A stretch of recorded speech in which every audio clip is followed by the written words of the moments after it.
Okay, it is 4 o'clock. I will call the June 15th Salina City Commission to order. I would first ask staff for confirmation that the Kansas Open Meeting Act required notice has been properly provided. Yes. Thank you. With that, we will have the roll call.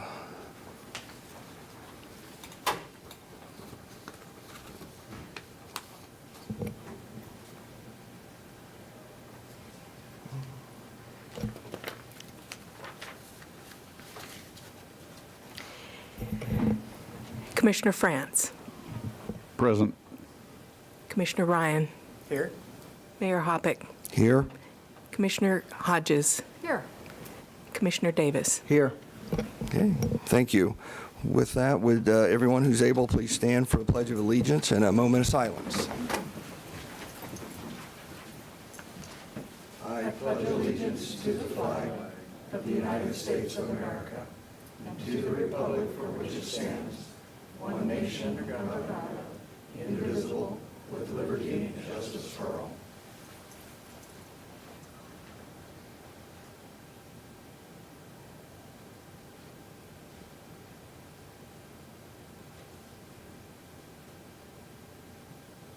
Thank you.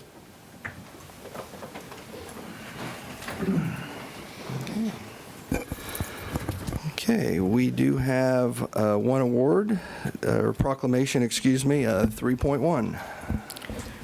Item 3.1, the day of June 19, 2020 as the day to celebrate Juneteenth in Celina. Tiana Marion, Celina South Debate Team member, will read the proclamation.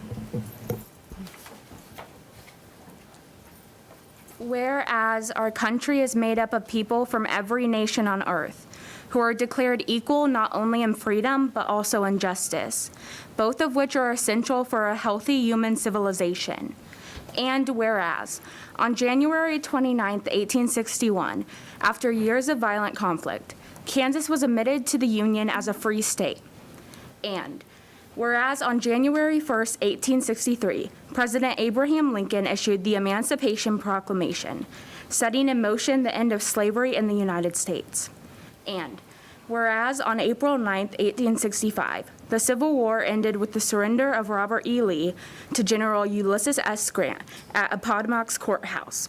And whereas on June 19, 1865, news of the Emancipation Proclamation and the end of the Civil War reached Texas when General Gordon Granger arrived in Galveston Bay with Union troops and announced, "The people of Texas are informed that, in accordance with a proclamation from the Executive of the United States, all slaves are free." And whereas the celebration of the end of slavery, which became known as Juneteenth, is the oldest known public celebration of the end of slavery in the United States. And whereas Juneteenth commemorates African American freedom and reminds each of us the precious promise of freedom, equality, and opportunity, which are the core of the American dream. And whereas, as former President Barack Obama reminded us, Juneteenth is a time to recommit ourselves to the work that remains undone. We remember that even in the darkest hours, there is cause to hope for tomorrow's light. Today, no matter our race, religion, gender, or sexual orientation, we recommit ourselves to working to free modern-day slaves around the world and to honoring in our own time the equal efforts of those who fought so hard to steer our country truer to our highest ideals. Now, therefore, the Salina City Commission does hereby proclaim June 19, 2020 as a day to celebrate Juneteenth in Salina and urges all citizens to join in this observation and commemoration, dated this 15th day of June 2020. Thank you. Do you know of any special events that are planned to go along with this celebration? I am not sure of any events at the current moment. And actually, if I could break in just for a moment, Mayor Hoppick, I know that the NAACP is planning on having a Juneteenth celebration on Thursday, June 18th from 11 a.m. to 4 p.m. And this is an interesting location. It's in a white barn off of Iron Street. The location is 1905 East Iron, which sounds very interesting to me. But at any rate, if anyone wants some additional information on that, check out the NAACP's Facebook page, and I think that they should be able to get you some more information. But it looks like there's going to be some opportunities to make posters. There's going to be some Q&A. So at any rate, it sounds like it'll be a really fun afternoon. Okay, thank you. And I do have a proclamation for you. If you want to come up here, I'll be glad to. And if I could just add my thanks one more time to Tiana for helping us out here at the last minute. I really appreciate you being here today. Okay, with that, it brings us to Citizens Forum. This is an opportunity for individuals to come up and speak on a subject that's not on the agenda. We ask that you please limit your comments to 5 minutes, and when you come to the podium, please state your name and address. Okay.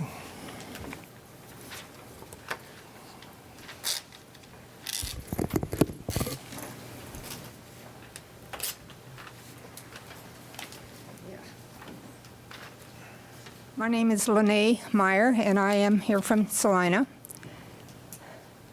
I have to breathe because this makes me nervous. I never get over being nervous in a crowd. I regret that I forgot about last week's meeting, so I obviously did not attend.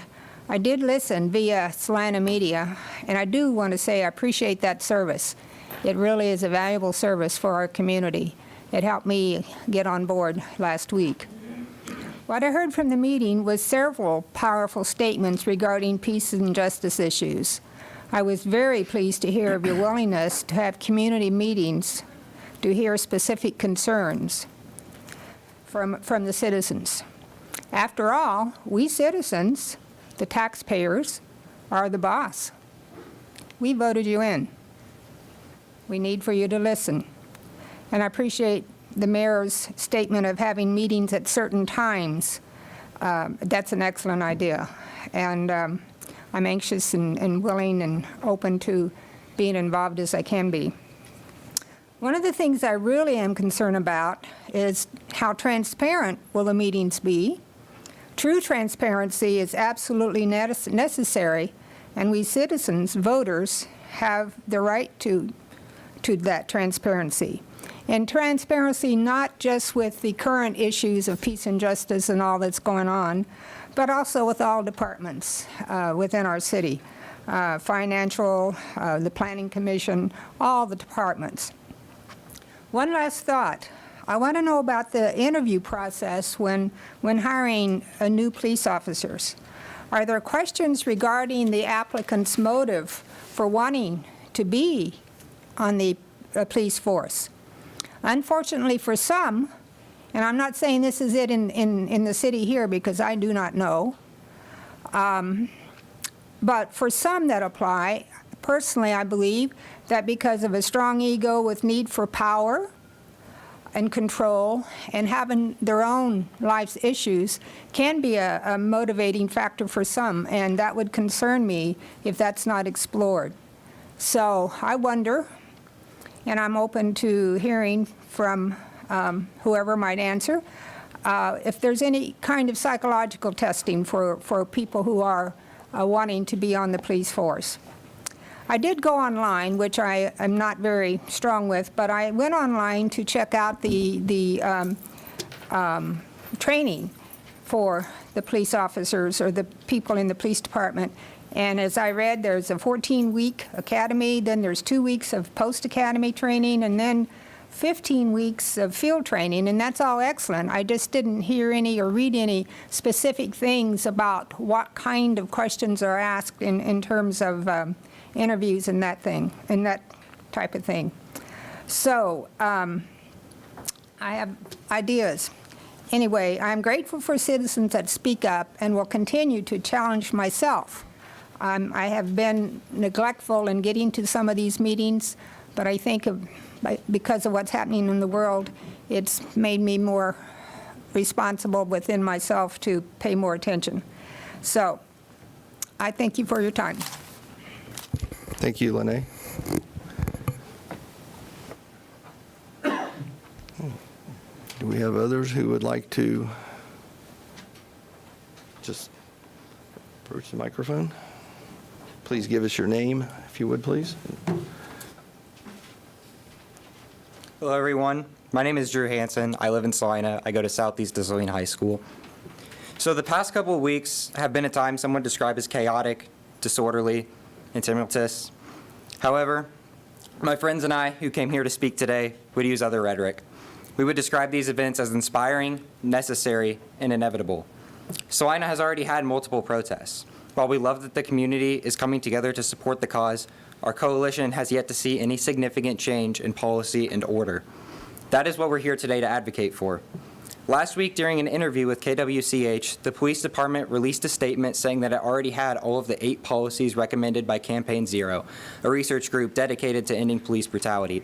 Immediately, we thought this was too good to be true. After further research, we believe we are correct. The first policy Campaign Zero lists is exhaust all alternatives before shooting. The Celina PD claims that policy 02102.3.1 fits this criteria. The policy reads, when an escalation of force is justified, officers shall employ only the level of force necessary to safely control the situation. Each incident must be assessed in order to determine which available non-lethal technique or issued equipment is the best choice, in the officer's opinion, to bring the incident under control without compromising the safety of the officer, fellow officers, or innocent civilians. The PD website then summarizes the policy with this quote, thus, an officer is justified in using deadly force only when he or she reasonably believes such force is necessary. This clearly does not match Campaign Zero's provided policy recommendation. It says in the policy, in the officer's opinion, and in the summary it says, is justified in using deadly force only when he or she reasonably believes such force is necessary. Terms like opinion and reasonably believes are subjective, while exhausting all alternative before shooting is objective, marking a clear distinction in policy. In addition, we live in a country where 1,099 people were killed by police last year. It does not have to be this way, as police brutality is an issue that is distinctly American. America topped the list at 1,099, and the next highest country was Canada at 36 civilians killed by police. We cannot solely rely on officers' opinion and rationality when lives are at stake, especially when the police department is the sole source to decide whether or not the officer made the correct decision or not. We know as a fact that this is a flawed methodology, as according to Mapping Police Violence, a group that tracks police brutality, 99% of cases where an officer killed a civilian between 2013 and 2019, no consequences were given to said officers. The Celina Police Department is exponentially better than others around the country. It is nationally ranked, and I heard this from the police captain himself, being one of only 10 in Kansas. However, we must acknowledge that our police department is far from perfect, and that the national system and laws our police department enforces and participates in are flawed and contain both racist and classist intentions. Now is not the time to be sugarcoating our community and saying that bad things don't happen in Celina. Doing that would be turning a blind eye to the flawed policies we have that enable brutality, disproportionately affect communities of color, and have a clear net negative on our community as a whole. With a simple change in wording to the current policy, should anything unfortunate happen in the future, accountability would not be a subjective decision, but rather a codified objectively and clearly stated policy. Thank you.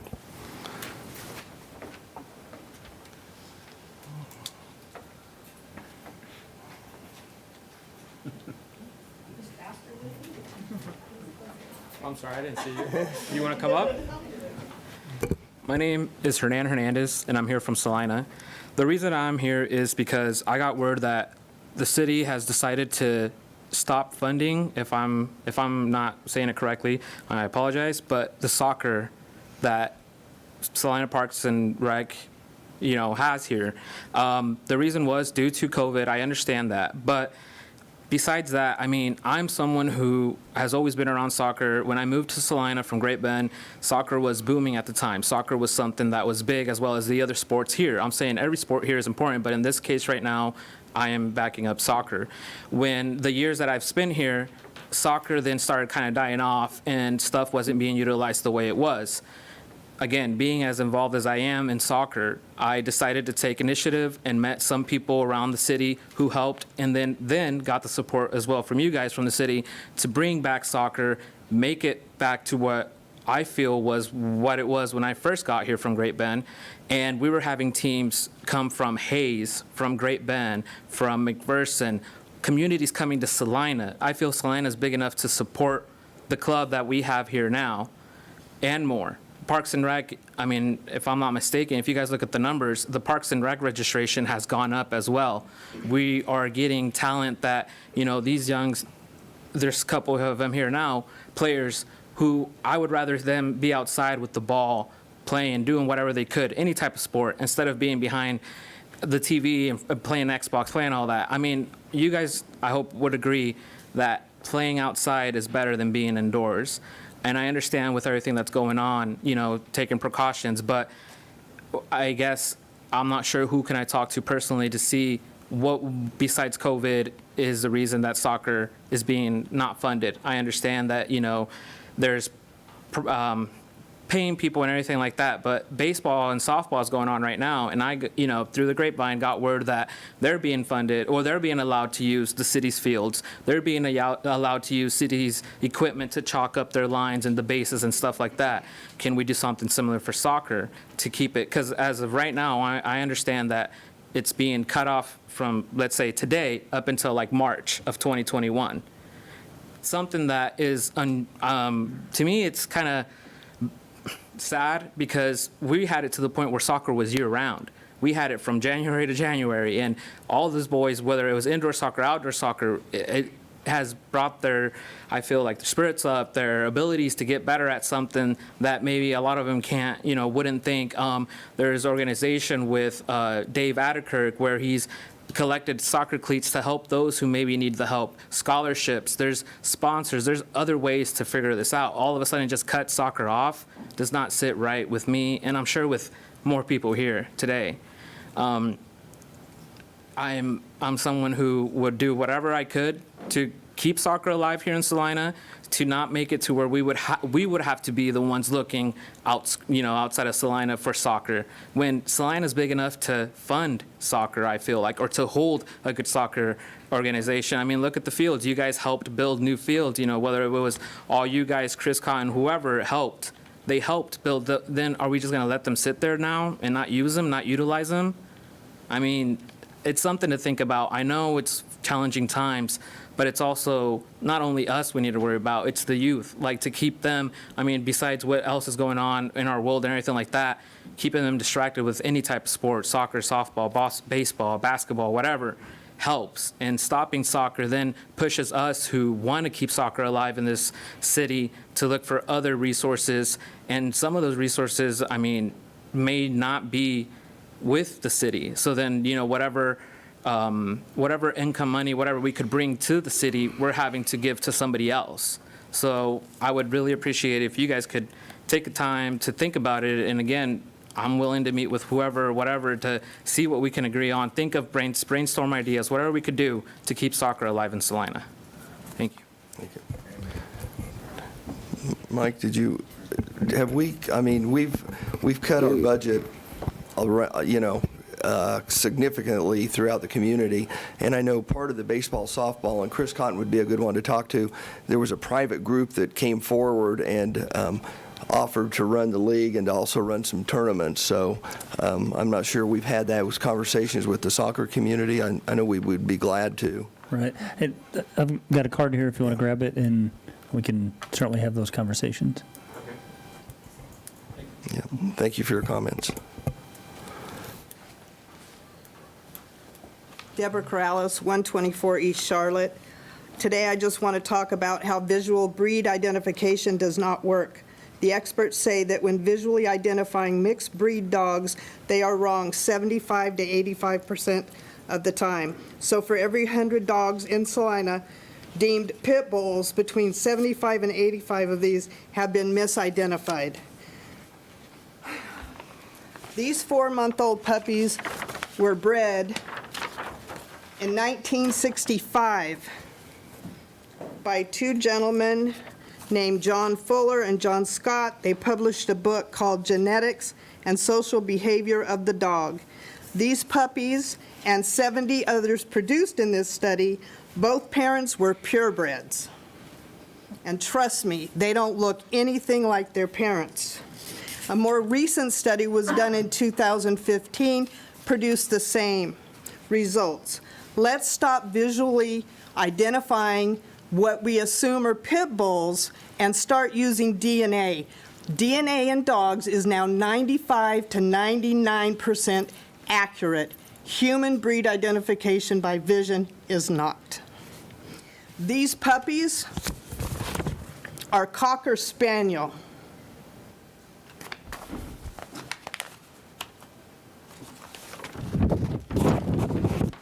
Their mom is a Cocker Spaniel, and their dad is a Bensinji dog. I've asked a lot of people, and everybody has said, oh, they're lab, boxer mix. Pit bulls aren't a bad breed to begin with, but visually identifying 100 dogs and 75 to 85% of them aren't is wrong. Thank you.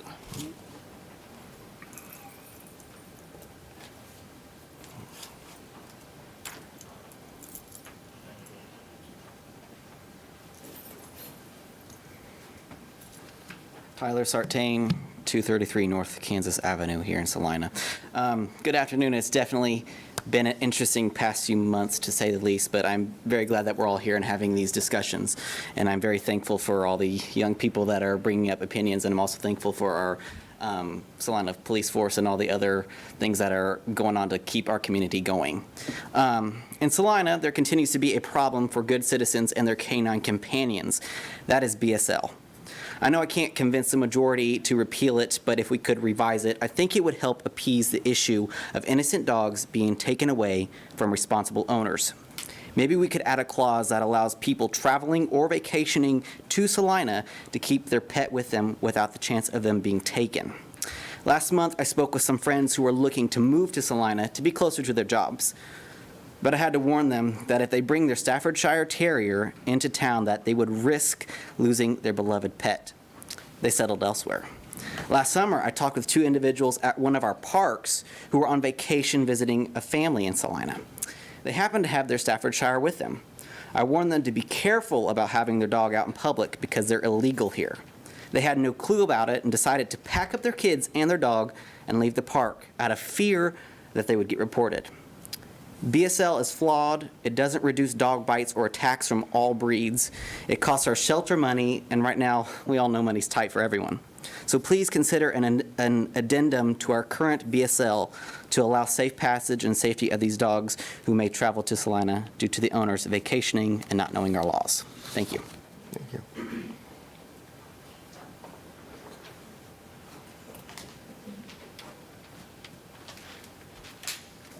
Hello, my name is Sergio Correa, 3101 South Lightville Road. I'm here to address my concerns also with the budget cuts that the city has decided for all the various different sports, particularly the soccer. But I got my children playing various different sports as well, so we got affected with baseball, softball. The thing that concerns me is soccer. I've coached for many, many years, Parks and Rec, all the way up to club, hundreds of kids.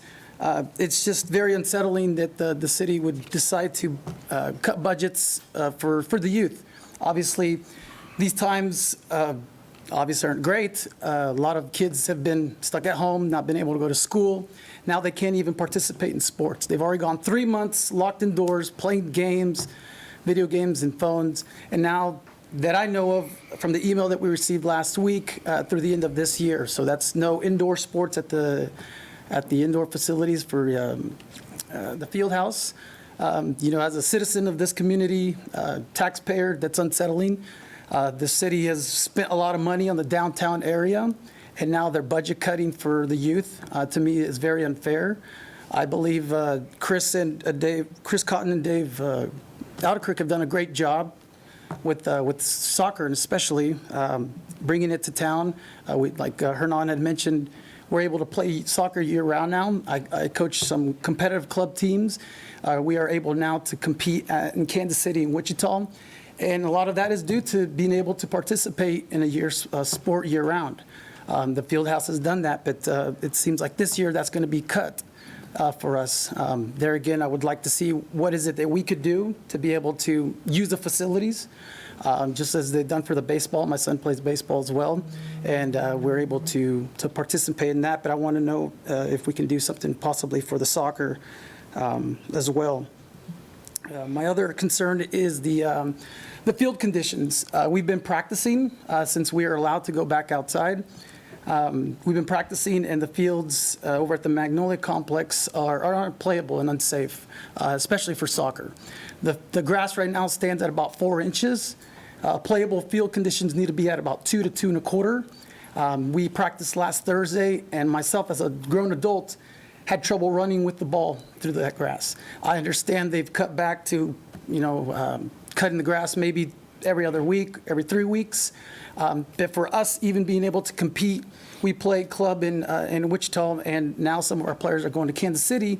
We need a facility to be able to practice and be able to compete with these teams. And what we have, and with the budget cuts, I don't feel that we're going to be able to compete going forward if we don't have field conditions that we can safely practice on. The other thing that I also wanted to mention, get my notes here. A lot of the players that do play soccer, 95% of our boys, that's the only sport they play. None of them play any other sports. So there again, these boys are going to be without playing any type of sports, outdoor activities for essentially a full year, and potentially going forward because we don't know, what may happen with the various different budget cuts that you guys have already done or have for the future. So I would really like to see what we can do, or maybe the city can reconsider on how they're going to budget for various different programs. That's all I have for today. Thank you for your input.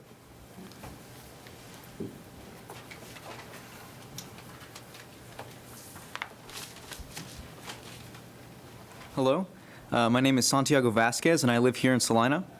It has now been 21 days since we've seen the beginning of a movement for change sparked by the extrajudicial killing of George Floyd, a movement that has found its way here. Although our city has called for reform, up to this point we've only been met with statements from the police department explaining the status quo. Along these lines, the SPD released their policies that fall in accordance with the 8 can't wait demands created by Campaign Zero.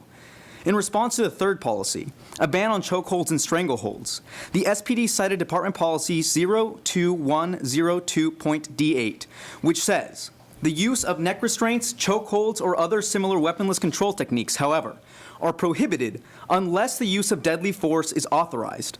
To its credit, it's a good sentiment. However, this policy raises a number of questions.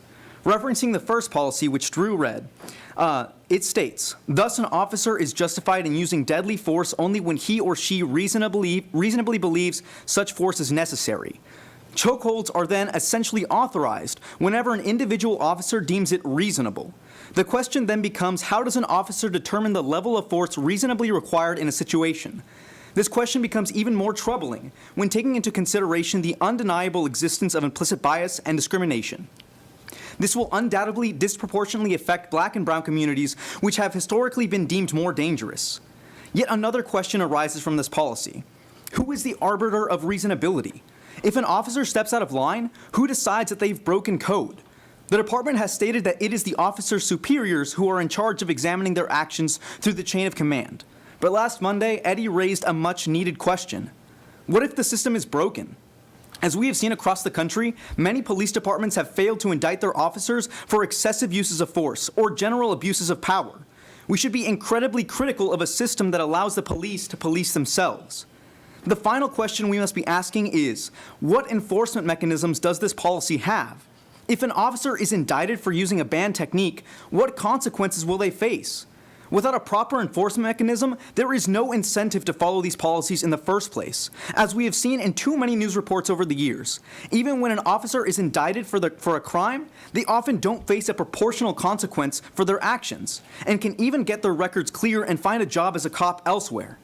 Under our current system, police officers face little to no accountability, and this policy from the SPD website does little in the way of fixing this problem. The problem is not just bad or vague policy, but also a lack of enforcement and accountability on the policies that already exist. After examining all the inadequacies of our current policy, it becomes clear that we have to tackle this issue on multiple levels, and it may require us to have enough open-mindedness to reimagine our current system. First, we must fix the policy itself to be more concise in its prohibition on the use of chokeholds and strangleholds, and more broadly, the use of lethal force. This involves delineating a clear process of escalation of force within our policy, more than just vaguely structured use of force continuum that is taught in basic training. This way, not only do we create a clear line of what is and is not reasonable, but we also mitigate the disproportionate use of excessive force on marginalized communities. Second, we must address the issue of accountability. There must be a strong body of review of the actions of officers, one that exists outside the police force itself so as to avoid conflicts of interest. Whether this involves giving greater powers to existing review boards or creating an entirely new board, it is a necessary step to take to ensure that there is an impartial body examining police conduct and ensuring officers are held responsible if they step out of line. This also includes making sure the community at large has a clear and easy access to police records and necessary information. Finally, there needs to be stronger incentives to follow the code. Having clear consequences of the use of excessive force and any other abuse is crucial. We can no longer allow officers to misbehave while facing little to no repercussions. On a larger scale, this also means we have to prevent indicted officers from continuing in the line of duty here or elsewhere. By doing this, we reaffirm that no one is above the law. The city of Salina has been fortunate enough to have a police department that is better than much of what we've seen around the country, and for that I commend them. But we must never stop striving for a better order. We all hold the responsibility to evaluate our institutions to find and fix our flaws. The 8 Can't Wait policies are just a start, one that we must still work on achieving. But we should not become complicit after enacting just these 8 demands.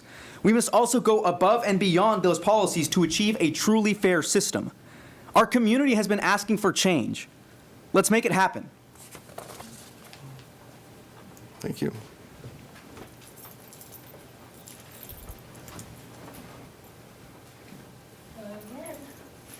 My name's Miranda Bachman, 921 South 5th Street. I brought copies if anybody needs them.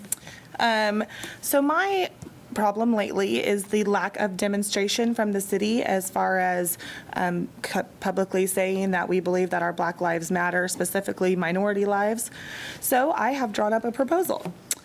In pertaining to why we can't wait for social justice, Martin Luther King Jr. once said, "A social movement that moves only people is merely a revolt. A movement that changes both people and institutions is a revolution." It is important that the demonstrations, the peaceful protests, and the conversations continue, not only pertaining to racism, but also to any social injustices we face today. When Mayor Bowser of Washington, D.C. renamed a portion of the street Pennsylvania Avenue to Black Lives Matter Plaza Parkway, she personally supported the civil rights movement, but she also governed her city to do so. Today, a No Justice, No Peace Plaza is proposed to you at a local city level here in Celina as a call for an action to demonstrate that minority lives in our city matter. I propose this plaza to promote and encourage civil rights and social justice demonstrations to create a safe haven for minorities, as well as serving as an access hub to public resources and peer knowledge. Our plaza should be centrally located, I prefer on the north side of Oakdale Park in the outdoor concourse area, formerly known as the Carver Pool. This provides open access with regular park hours and rules, unless reserved for an event. It's important Salina citizens have a safe place to express themselves freely, and places such as these have been proven with long-term positive outcomes. In lieu of the recent defamation of the artwork downtown performed by Purdy Gulati Cox, it proves that we cannot demonstrate without a protected area. Due to this, I'm asking you to vote in favor of placing this proposal on the agenda for next week. According to the Public Places, an organization who is committed to creating and revitalizing public spaces, empowering communities by engaging members and sustaining local programs gives a sense of pride. Their work has been done in New York City, Houston, Texas, and Detroit, Michigan. These projects all have three things in common. According to a Soul of Community, which is a study, they suggest 3 attributes in a location: the social offerings, openness, and beauty. Now is the time for our city to engage in this transformative movement and to state that our citizens in Celina, that their Black lives do in fact matter. With that being said, I will give you our mission statement. Together, respectfully, we will reinvent the culture of Salina's communities to reflect that minority lives matter, creating a strong public space to generate profound pride as well as a sense of belonging within our beautiful city. It should be called City of Salina's KNOW, No Justice, No Peace Plaza. Like I said, located within Oakdale Park at the north side outdoor concourse area. Included, there should be a bench in memory of Dana Adams. This area will be large enough to paint a mural to be led by Purdue Galati Cox and other local artists as well. This mural needs to be maintained and created over the years by local artists. This is a public announcement that minority lives matter in Salina, Kansas, including future events scheduled and approved by the city and access for public information. The objective here is to have a safe place of outside nuisances and destruction where peaceful protests, demonstrations, and celebrating diversity is encouraged, while also providing an additional place for public information. The cost of materials should be fairly low. I assume a bench in memory of Dana Adams would be $200. A sign for the park would be $200, and a paint for the mural about $400. Additional costs could be donations acquired by myself and other local artists. The benefits are a visible demonstration showing that minority lives do matter in Salina, Kansas, communities and measurable pride and self-image strengthening our community as a whole, and future events like Juneteenth celebrations, school field trips, and future community services, or community events, sorry. My contact information is on the copies as well. There's 2 pages, so if you want them. Thank you.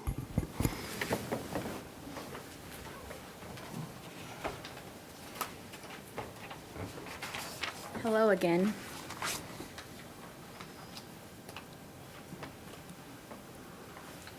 What I'm here to talk about today is the 1033 program that we currently have in Celina and across the country. First of all, the program sends excess military equipment to civilian law enforcement agencies.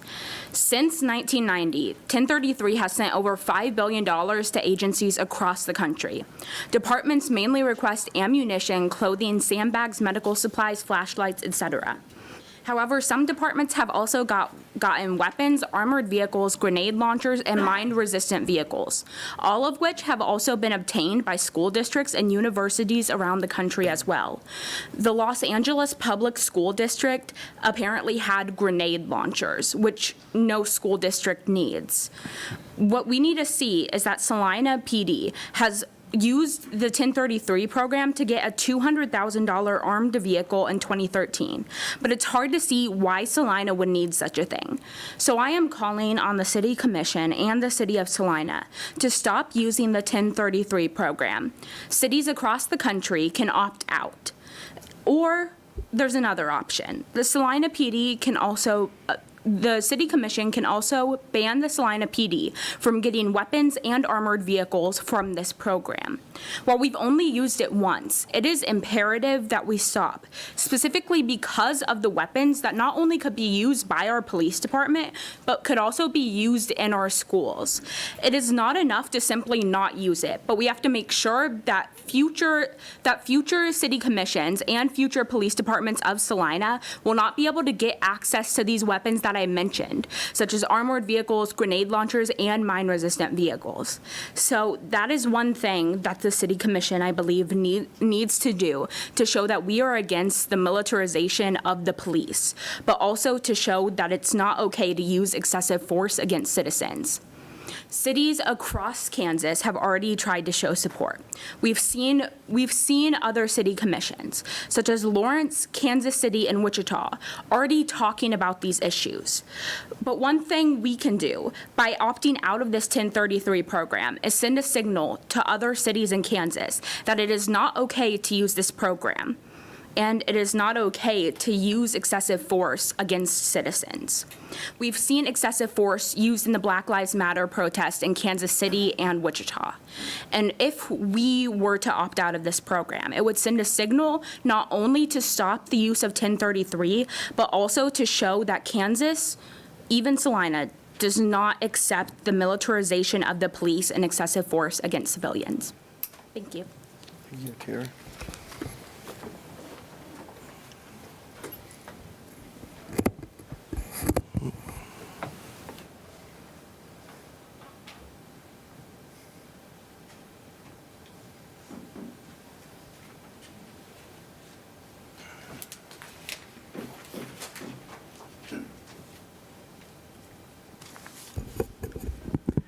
Hello, my name is Maxwell Brock of 514 South 9th Street. The city of Salina has made a number of statements in the past 2 weeks pertaining to concerns raised around the extrajudicial killing of George Floyd in Minneapolis. Many of these statements have been through the framework of the 8 Can't Wait movement by Campaign Zero, and we've already heard a lot today about many of those policies. One in particular stands out to me, both as one of many of us who watched Floyd die amid soft protests by some of the officers involved, but also as an industrial worker in this community. Why did no one, despite the clear threat to Floyd's life and the blatant display of inappropriate force, step in to stop Derek Chauvin from draining the life out of this unarmed, incapacitated black man? And what lessons should we take in Celina as to what to do to prevent the same tragedy? The demand of 8 Can't Wait that speaks directly to this issue is the duty to intervene, a doctrine that requires officers present in the use of excessive force to act to restrict it. To be fair, there is similar policy on record with the SPD. Under General Order 02102, Section 7.1, it details that, and I quote, "Each and every member of the department is charged with the responsibility to monitor and control the use of force during operations involving multiple officers. Supervisory and non-supervisory personnel alike will be held strictly accountable to intervene, halt, and report any use of force perceived to be excessive." I think it's necessary to question whether this constitutes a sufficient duty. With language as tame as being charged with the responsibility and as reassuring but vague as being held strictly accountable, I wonder what disciplinary measures are in place to effectively dissuade the excessive use of force and encourage intervention. This is especially concerning to me from my background as an industrial worker. A clear parallel here is the industry dialogue on safety. It suggests that each of us is responsible for our own safety and the safety of others, even yielding the so-called right to stop unsafe work, yet repeatedly puts us in positions where we may be forced to choose between the safe option and the option that gets the job done, all without being empowered to exercise the right to stop in much of a meaningful way. Even if there's a clear hazard in place, many in general industry will watch on as workers put themselves in danger. When tragedy happens, the camaraderie of being on the shop floor often puts pressure on us to conceal details of the event, knowing full well that management is much more likely to deprive a worker of his livelihood than recognize these contradictions and take meaningful action on safety. Because of this, there's a critical importance to be placed on preventative safety measures, and the form that this takes is no less important. Numerous safety agencies recognize that several measures are more or less ineffective, such as administrative controls, not unlike those in the SPD's use of force policy. These are ineffective because they do little to nothing to eliminate the prevailing hazard. They simply attempt to work around it. In the context of policing, requiring officers to intervene to stop excessive force makes itself analogously inadequate. Officers often view themselves fraternally, and they know better than anyone else the stresses that the job places on them, including why one might use more force than necessary to apprehend a suspect. Leaving the prevention of this sort of hazard in the hands of internal police administration and culture seems inappropriate. Conversely, the best means of ensuring safety in the workplace, and presumably the public safety of our community, is to replace the hazard with something less harmful or otherwise remove the hazard altogether. In this instance, I think it's clear that this is the access to force in the hands of an officer, the fraternal culture of policing that may impede adequate reporting or intervention, and the vague administrative consequences for excessive force. These are difficult issues to address, but I see a few measures we can take to do just that. 1, officers on patrol should have more obstacles between them and the access to lethal force. As Deputy Chief Morton stated in last week's commission meeting, the SPD has significantly expanded its intermediary force options since the 1990s. The SPD can enact policy restricting lethal force options to more niche scenarios, leaving non-lethal options as the standard extreme available in situations like traffic stops. 2, the SPD can make much more explicit the consequences of excessive force by highlighting the threat of termination or loss of pension, both in instances where it is found that excessive force was used, as well as when other present officers failed in their explicit duty to intervene. These consequences make the costs of not intervening significantly higher. 3, empowering already existing community boards to be able to take greater powers of review over the SPD. Many have expressed concern over the SPD's duty to police itself in these instances, and opening up greater community oversight to address use of force reports, especially when there may be instances of explicit or implicit racial bias, is an absolute must for both the accountability of the police department as well as the future of SPD community relations. We've seen what happens when adequate measures are not put into effect to prevent and not simply respond to tragedy. Celina has been fortunate enough to avoid such tragedy thanks in part to the SPD's professionalism. But when it comes to the lives and well-being of the members of our community, especially of the least advantaged among us, we must continue to strive for a more perfect order. Black Lives Matter. Thank you. Thank you.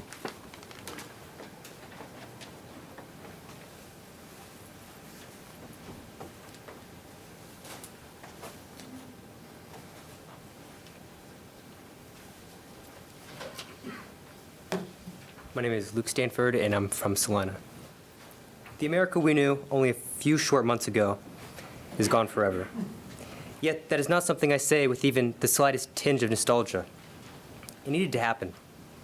George Floyd's death, more accurately described as his murder, washed the blinding mud of privilege from the eyes of millions of Americans. Sadly, this is not just about Mr. Floyd. What we've seen across the country recently, the pain, the suffering, the anguish, is the response to 400 years of abuse. We would all like to believe that our country's original sin of slavery has been absolved, but it hasn't. Yes, Black Americans and other people of color have rights they were originally not afforded. But what we have to learn from our history is that systems of oppression evolve. Today, my friends and I are talking to you about the survival and the adaptation of a systemic issue in American life, and how we as a community could improve and prevent tragedy from befalling us. It should be required of an officer to give warning before shooting. Just the minute act of warning an individual before firing that they should change their course of action could prevent death, given that it's within that individual's physical means to follow those instructions. This, in tangent with other policies, has led to a 67% decline in police shootings, according to Arizona State University's Michael D. White. When a firearm or force is used, it should also be reported, not just to the immediate superior, but to the public. There are many different ways to provide this transparency. We have our Citizens Review Board, similar to other commissions in local government in both functionality and operation, but we should give it more power in investigative and disciplinary. Even just the act of making the detailed reports public would increase transparency. An increase in transparency will undoubtedly lead to an increase in trust. A government that hides nothing from its people is a government that is trusted by its people. These policies benefit everyone involved. Citizens, especially those of color, will be less likely to die at the hands of those meant to protect them. The community will feel much safer in the city it calls home and will trust a government that prioritizes its safety. The law enforcement officer will be subject to a fair due process rather than national politics. Every party benefits. As I bring my statement to a close, I'd like to make it clear that this is not an indictment of your character nor the Salina PD's. Rather, it is an indictment of a systemic issue that has flourished in the darkest corners of our ignorance. Instead of confronting you over what you may or may not know, I'd rather appeal to the leadership that the city has seen from you before. We need further discourse. We need public oversight. We need a Salina where every citizen can feel safe. The world changes one community at a time. So let's change. Thank you. Thank you.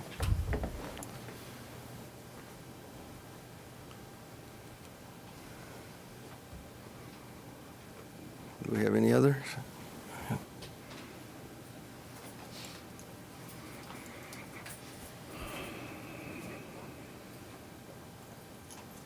Oh, okay. I don't have anything prepared off the top of my head, but I just want to keep this very brief. But fundamentally, I just want to add to the momentum of the idea of the redefinition of the police officer and what their role is in our community. Coming off of some ideas that I was gathering from listening to everybody else, I would also like to advocate for the idea of digging within, kind of rediscovering what it means to become a police officer, because there's kind of a fear that we might throw out the baby with the bathwater entirely. I think fundamentally what there needs to be is a sincere investigation into a man's character before he's introduced into the police service. And I also think that there needs to be a sincere overall regulation that's put upon the policy of a police officer as well, too. But we also need to rediscover what that means, not in a statement of power over others, but more or less of personal power that one can engage within his community. Because I think that the police officer is somewhat of a necessity within the commune of our civilization, but something that is teetering onto the brink of becoming near oppression, with the kind of fraternity kind of idea of everybody, well, if I'm a police officer, I can help you out, and vice versa. And that's really all I have to say about the matter. So, thank you.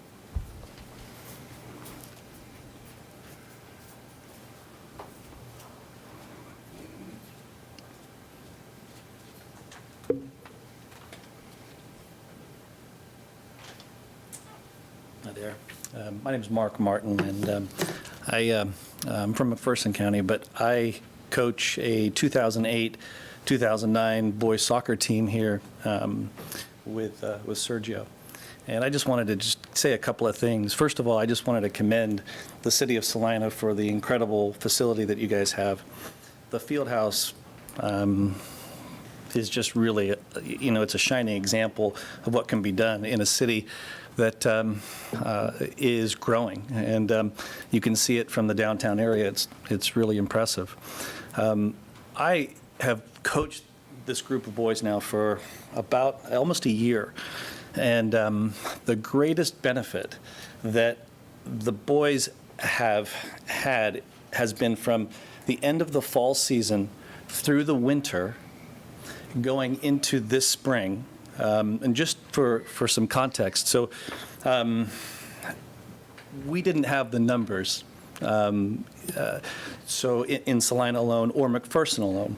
So what we've done is we've banded together and basically created a terrific Division I soccer team in the 2008-2009 age group.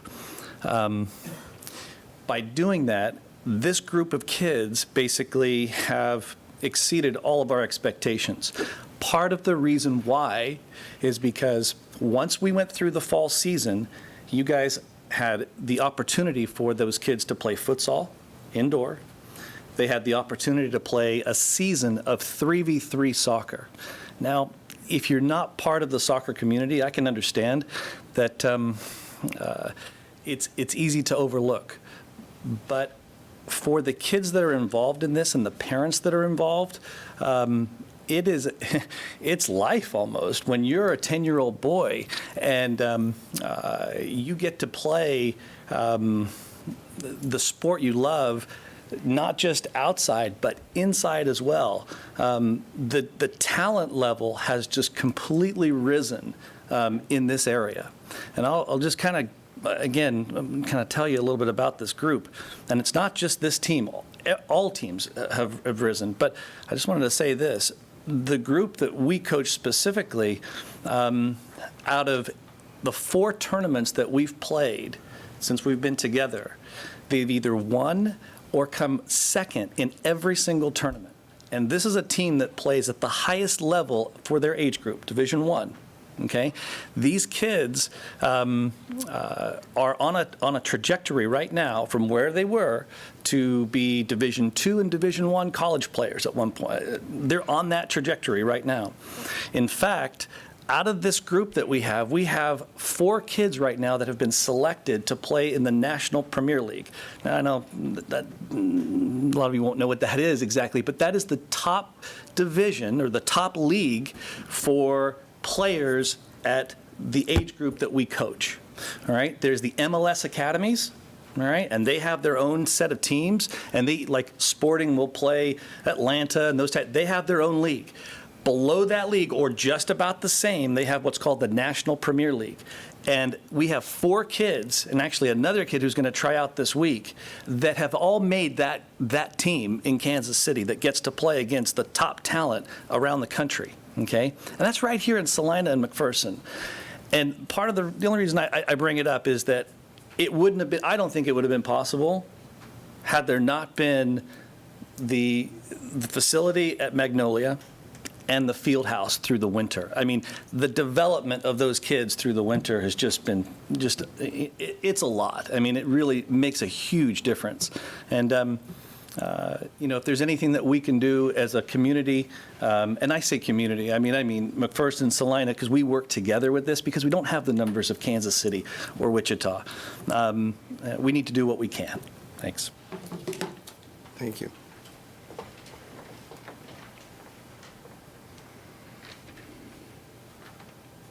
Anyone else?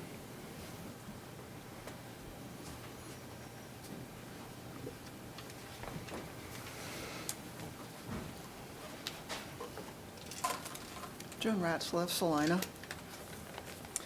I want to make a quick comment to when we're talking about transparency. One thing that I find When I ask for copies of open records, they're usually very quickly and forthcoming, and it's at reasonable costs. But in the case of the police department, they have a different schedule, and it's approved by the city commission. It's $10 to print off a copy of a report. $10. That can be prohibitive to find out what happened in a certain case that might affect you. So I want to ask you as a city commission to take a look at that.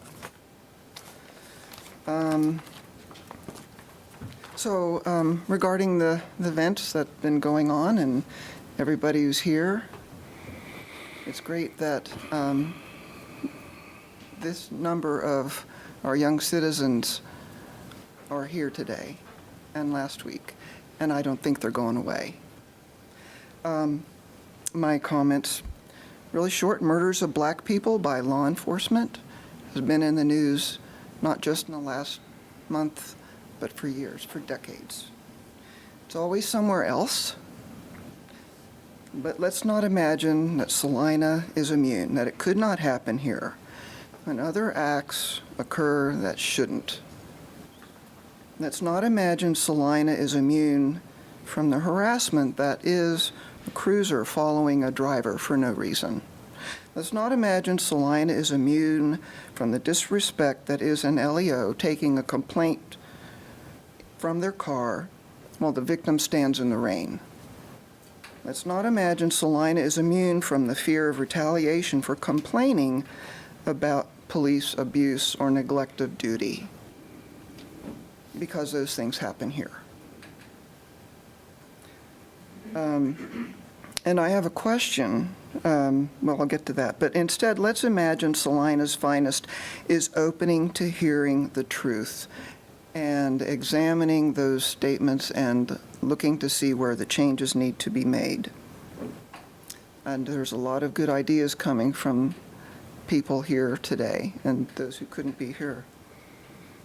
So let's imagine we will get tough answers, or we will get answers to tough questions like, why is 15% of our jail population black when only 3% of the city is black? How'd that happen? Let's imagine that Celina's governing body is eager to identify and facilitate needed change and continues to follow through. My generation took its foot off the gas. We need to get our foot off the brake, give the steering wheel to the next generation, and let them create the community of their imaginations. Thank you. Thank you.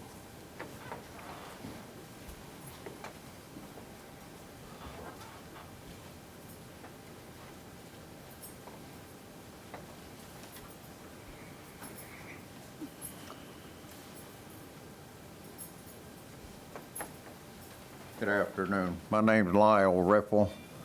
First of all, I want to speak on the soccer comments that are being made. I also want to thank our coaches that are here. Very good coaches. I've got a grandson, and I don't know how many of you got grandchildren or great-grandchildren. I've got great-grandchildren. And I'll tell you what, whatever, I didn't even know that this complex on Magnolia was not being used or was not ever going to be used.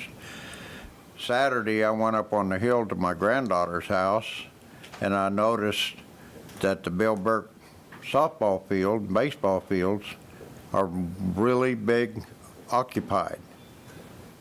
So, and then again Sunday, it was the same thing. So they're probably having tournaments. Soccer is my grandson's #1 sport. He don't want to do anything else. I had a cookout for my family Saturday evening. That little boy had his soccer ball, and he went around my yard, and that ball never did hit the ground. One foot, the other foot, just, I mean, he loved soccer. Whatever can be done, I'm willing to help too with my comments or whatever, to try to get this complex back in the service. I mean, they're talking about club soccer going to Wichita, Kansas City.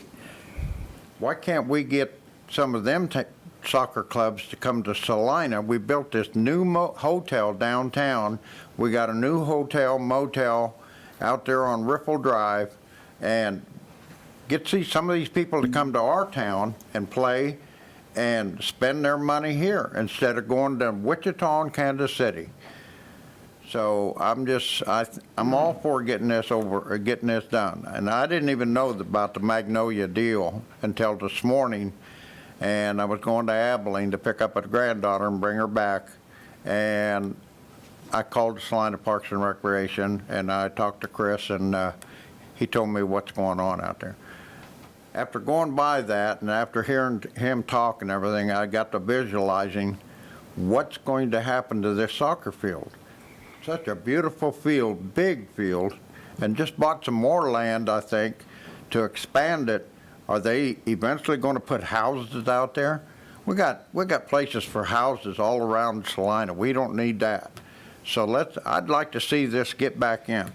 And one more thing, I'd like to see bleachers put in that soccer field when they have the tournaments. If we can start bringing people in, just some small bleachers for people to sit on. People come out there and it's cold, and I notice a lot of them will sit on the ground and everything. I carry my K-State chair with me. But anyway, I just want you folks to know, we got a lot of children in this town with this COVID-19 that are sitting idle. We've got this very expensive water park out here. It's not being used. Abilene opened their swimming pool. McPherson, I heard, opened their water park. So I just wish we could start doing something for our children here in this town. That's all I got to say. Thank you.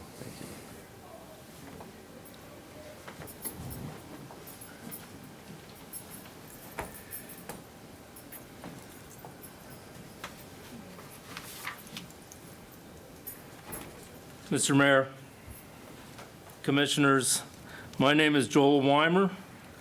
I operate C&W Ranch in rural Celina and Ottawa counties. Thank you for allowing me to address your commission today. I truly love the United States of America. 51 years ago this coming fall, I offered life and limb for the country that, even as a boy, I loved and respected so much. You can see that I am still currently suffering for that youthful dedication. But I would do it again today, or 10 years ago, or 20 years ago, if I was physically capable. However, I find the lawlessness activities occurring across our country since May 25th totally and absolutely despicable and reprehensible. But I do also absolutely appreciate and applaud the efforts of Miranda Bachman and many other Salinans to exemplify the true meaning of peaceful demonstration in our city. I'm before the council today because I feel like I've heard discussion on the radio about forming a commission or a board to field and review policing infractions. As the chairman of the Salina County Law Enforcement Advisory Board, I sent the commission an email last week assuring the commission that we already have a working board for that purpose. This very cohesive, multicultural, multi-ethnic board has been meeting every 2 months to review complaints filed against our law enforcement since 2007. I brought with me today a pamphlet for your review, developed to inform our citizenry of who we are and how we function. The pamphlet also contains information on the proper and simple procedure to file a police or policing complaint. My reason for coming before you today is to simply again assure you that we definitely have a functional board for the purpose of police and policing review. and to again assure you that if the City Council feels compelled to give us some ideas for additional potential guidelines, I would responsibly introduce those ideas to our board for consideration. Thank you for your patient consideration today. Thank you.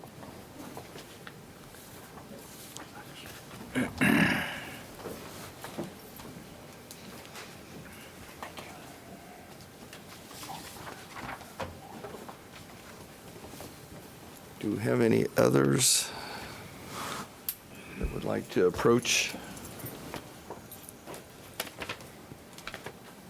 Okay.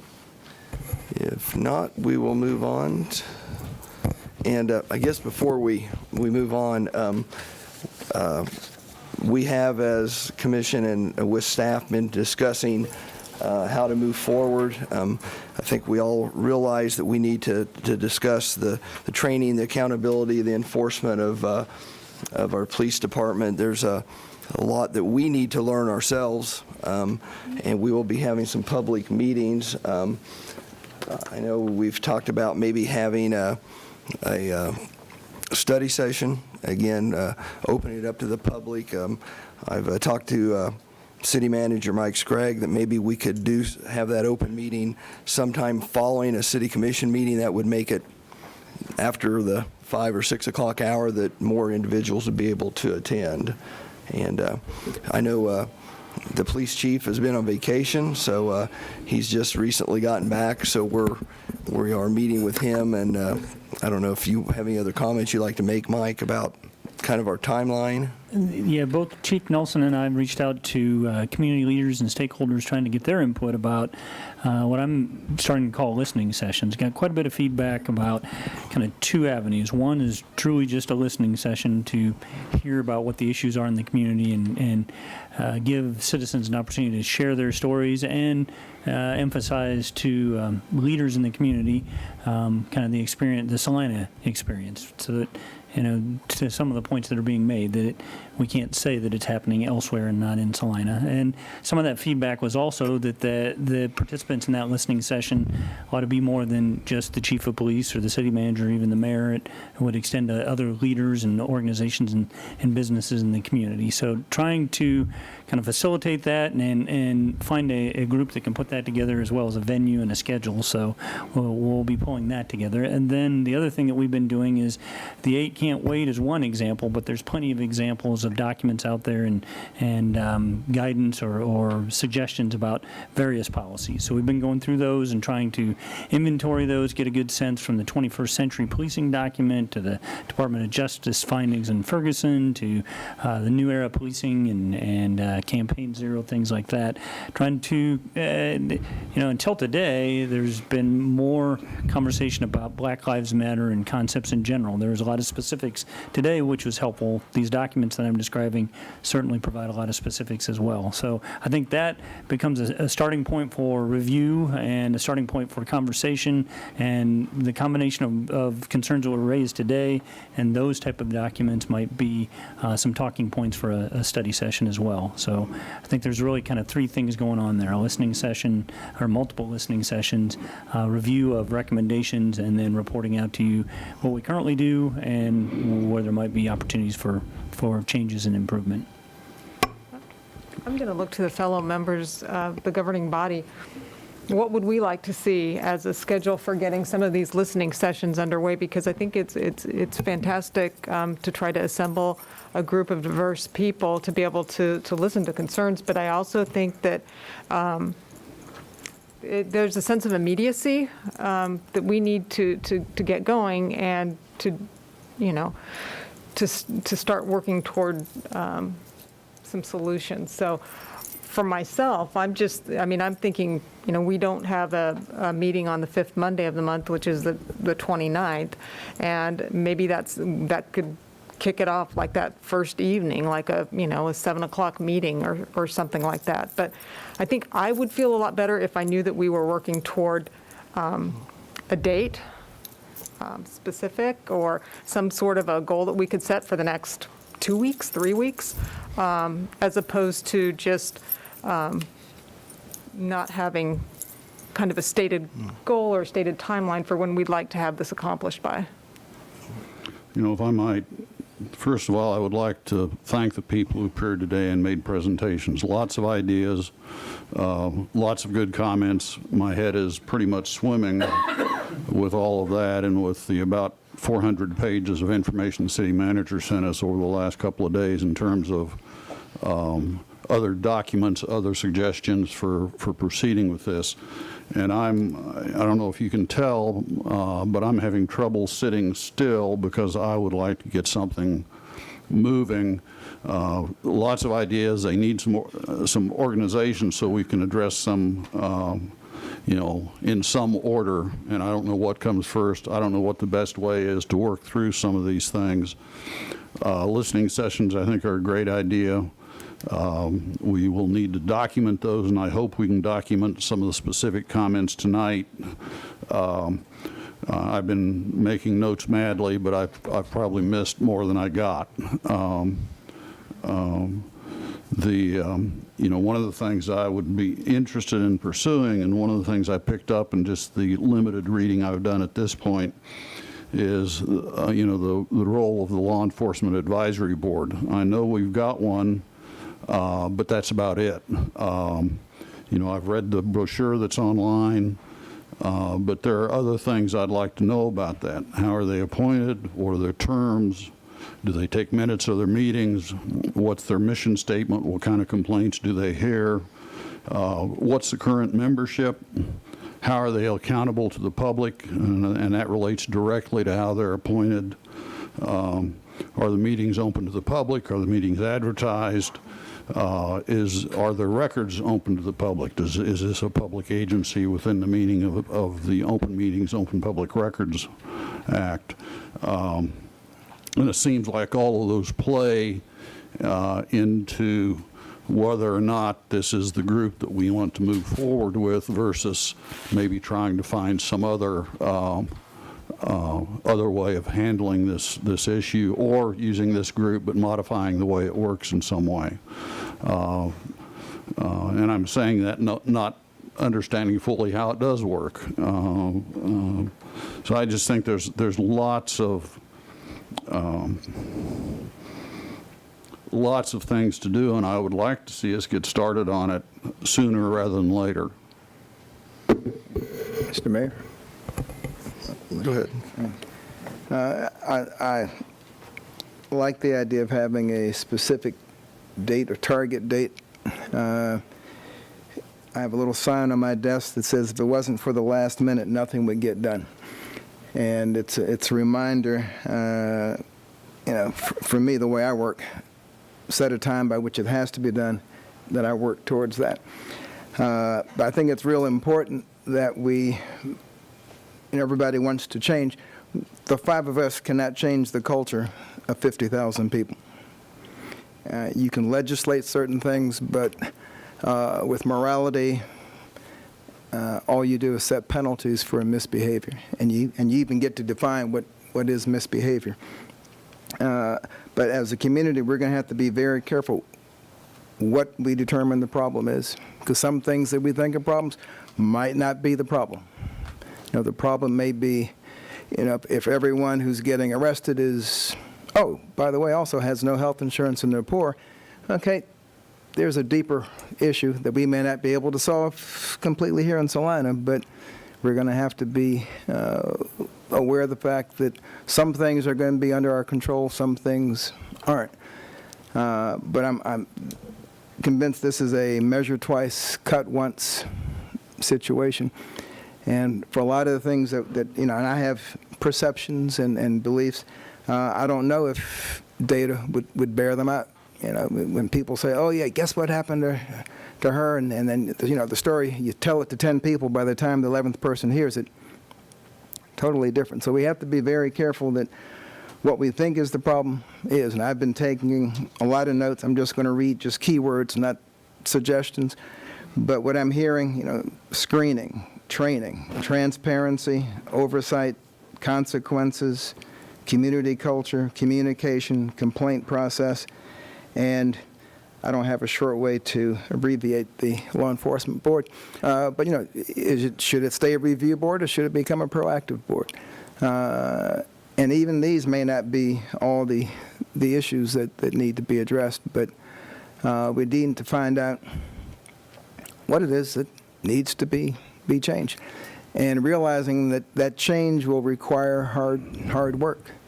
If we find out there's a problem with the way sentencing is done in the courts, you know, that doesn't all fall on the police. You know, what that means is when the candidates for county attorney have their debate, if they're going to have a debate, you got to show up and ask them, well, how do you feel about this? What would you do about this? I mean, there's a lot of behind-the-scenes work that has to be done. No more than 2 of us can show up at any one event without letting you know, so we have to be very careful how we meet. Otherwise, it looks like we're having meetings every day of the week, but as long as we let you know, it's all right. But I think, you know, having organized discussion and setting a date is realistic. Listening to this, I'm actually glad to hear about the soccer thing, because I think that's something we can discuss and come up with at least an answer. It may not be the answer you want, but at least come up with an answer. This other one is it's gonna be difficult. You know, there's a side to policing that none of us has to experience, because we don't have to go out there knowing that every day we're at work, we're a target. But on the other hand, when you redefine what you want your policemen and policewomen to do, it becomes easier to define what's expected of their behavior. So, you know, a lot of tough decisions. I don't think we're going to get rid of our police department. Despite what we say, if somebody was breaking into our house tonight, what are we all going to do? Dial 911, and more importantly, expect somebody to answer and show up. We just have to keep working. Thank you. I guess I would ask staff, does the 29th, since we don't have a meeting, does that sound like a workable Yeah, I think it's certainly workable as more of a city-led, sponsored event. I can't, you know, if the expectation is that we're going to have outside groups kind of moderate and we are a panelist, I don't know that I can commit to that. But if it's more of a city organized and led activity, then we could certainly do that. And I can speak as just one commissioner, but I know we need to become a little bit more educated. The 1033 program was brought up. I'm not aware of how that works and how much we participated. It sounded like they knew of at least one time. Again, I agree with Commissioner Davis, the Law Enforcement Advisory Board. Is it being used to its fullest, and is there potential for that to be used differently? So we have a lot of educating of ourselves I think we need to do before we move forward and can even help with that discussion. So I would like for us to, I think, try to move towards having some type of community gathering on the 29th, if at all possible, and I would like to see that done after 5 o'clock, and I would say a 6 o'clock time frame or something like that, where individuals would have a chance, if they're working, to get off work and be there. Yeah, I think yet this week we'll know the mass gathering limits, Yeah, so true. that'll help us figure out the format, but at the moment I think that's doable. Okay. And again, If we shoot for the 29th, is there a chance that next week we could kind of get a preview on how that would be organized and what the agenda might incorporate? We can try. Not in any detail necessarily, but just what the talking points are going to be at that point. Well, I guess one of the questions for you, some of the feedback I've had is focus on listening, don't recharacterize, don't rebut, just listen. Right. But so I guess my question is, that's one format. Another, it can come off much more defensive in terms of us presenting, here's what we currently do. I would be more interested in talking about the way our current advisory board is composed, how it happens, what they do, and then go over some of the points, some of the key points in the information we've either heard or that you have distributed to us in the documents that we've received as by email, just to give us some idea of, what the scope of stuff is that we're talking about. Right. I'm like I said, my mind is swimming with all of the. And I think at some point it's important that we hear from the police department as far as hiring practices and training practices. I mean, we're investing, and I think the public needs to hear that also. We're investing a significant amount of money in a new police training facility, and it's called a training facility for reasons that it is there to help train our police department, and how that is going to be used, I think, is important. And I'd like to hear that from the staff also. And I think that, and again, I don't think we're going to be there to debate. I think it'd be good to hear comments from all those that would wish to, but I would like to hear the police department enter into some of those comments.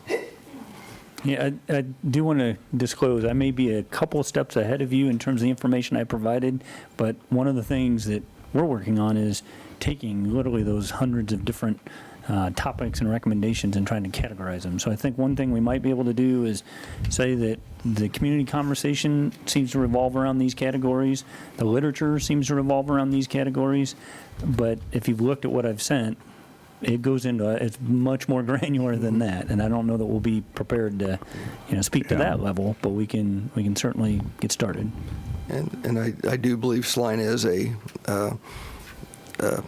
step or above a lot of other communities. Not only do I think our police department does a nice job, but I'm going to give those who have, again, I think has been stated, those that have participated in the peaceful protests. I mean, I think we've seen both sides act, in a mature manner, and that means a lot to it says a lot about our community, and so appreciate that, and we'll continue the dialogue, and hopefully we'll tweak what we need to tweak, I guess is the way I would put it. So, could I also ask staff, prior to considering making a motion, what type of a timetable would you need to consider a proposal for I'll call it a Peace Plaza right now, just for discussion's sake? I know you have to look at the property codes and the stuff that I don't even know about, but I think it's more a function of getting a little bit more in terms of specifics, and so that's probably a conversation that staff needs to have with Ms. Bachman and whoever else. We meet next week, then we're off, and then we meet again in first meeting in July. So I don't know that we could be ready by next week, and then we have the off week. But I say this tongue in cheek. It's been 400 years already. 3 weeks won't make a difference. Well, looking at the calendar, that'd be July 6th. Okay. So, but just so we're clear, by way of motion or otherwise, I guess staff's going to need to know what it is that you want of us, a proposal, a report. And it may well be after discussing a different proposal is, the result of the meeting of the minds. But just to, I'd like to, excuse me, move to ask staff to meet with Ms. Bachman, I just don't see you. There you go. Okay. Regarding a proposed Celina's No Justice, and that's KNOW, No Justice, No Peace Plaza proposal, and report back to the City Commission if this seems to be a feasible idea. Second. okay, we have a motion and a second for staff to meet with Ms. Bachman to discuss the No Peace, No Justice, No Justice, No Peace Plaza. All those in favor? Aye. Opposed? Okay, thank you. Okay. Thank you, everyone, for, and again, if you haven't been here, you don't have to stay for the rest of this. It gets pretty boring for some of you, so, but thank you for being here. This is the other side of the government. Yeah. Or, of course, you might say they are certainly welcome They're to stay. welcome to stay, right. They don't need to feel obligated to stay.